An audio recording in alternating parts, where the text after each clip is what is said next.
હોળીનું પર્વ નજીક આવી રહ્યું છે ત્યારે ઠેર ઠેર હોલિકા દહન કરવામાં આવશે. હોલિકા દહનમાં મોટા ભાગે લાકડાનો ઉપયોગ કરવામાં આવે છે, જે પર્યાવરણની ચિંતાનો વિષય છે. ત્યારે ભરૂચમાં આવેલા પાંજરાપોળ ટ્રસ્ટીઓએ નવતર પ્રયોગ કર્યો છે. હોળીને ધ્યાનમાં રાખીને ગાયના ગોબરમાંથી છાના બનાવી રહ્યા છે.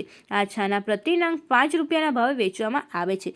છાનાના વેચાણ થકી મળતી ધનરાશિએ પાંજરાપોળમાં વિકાસ માટે ઉપયોગ કરવામાં આવે છે. આથી ગાયના ગોબરના છાણથી હોળી પ્રગટાવવામાં લોકોને અપીલ કરવામાં આવી છે. હાલમાં પાંજરાપોળમાં છાનાનું એડવાન્સ બુકિંગ પણ શરૂ થઈ ગયું છે.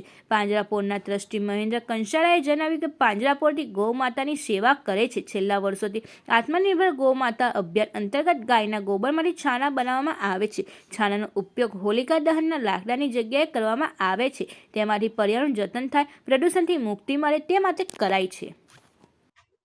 ફાગણ સુદ પૂનમ એટલે કે હોળીનો પવિત્ર તહેવાર આવી રહ્યો છે અને તેમાં જે હોળી પ્રગટાવવામાં આવે છે તેમાં સામાન્ય રીતે લાકડા દ્વારા હોળી પ્રગટાવવામાં આવતી હોય છે, પરંતુ છેલ્લા 10-11 વર્ષથી અમારી પાંજરાપોળ દ્વારા ગાય માતાના છાણમાંથી છાણા બનાવવામાં આવે છે અને તેના દ્વારા હોળી પ્રગટાવવામાં આવે તો તેનાથી લાકડાની પણ બચત થાય, પર્યાવરણને પણ ફાયદો થાય, સાથે સાથે આ ગૌશાળા પાંજરાપોળ હોય એ આત્મનિર્ભર પણ બને, કેમ કે આ છાણા વેચાણથી પણ એને થોડી ઘણી ઇન્કમ થાય તો તેનાથી ગાય માતાનું ભરણ પોષણ સારી રીતે થઈ શકે.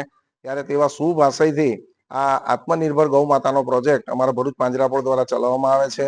અહીંયા અત્યારે ખૂબ મોટી સંખ્યાની અંદર છાણા તૈયાર છે. જેમને પણ પોતાના વિસ્તારમાં જ્યાં હોળી પ્રગટાવવામાં આવતી હોય અને ગૌ માતાના છાણા દ્વારા પ્રગટાવવી હોય તો અહીંયાથી અમારે ત્યાં છાણા લઈ જાય અથવા તો બુકિંગ કરાવે તો તેમને અમે સપ્લાય કરીએ છીએ.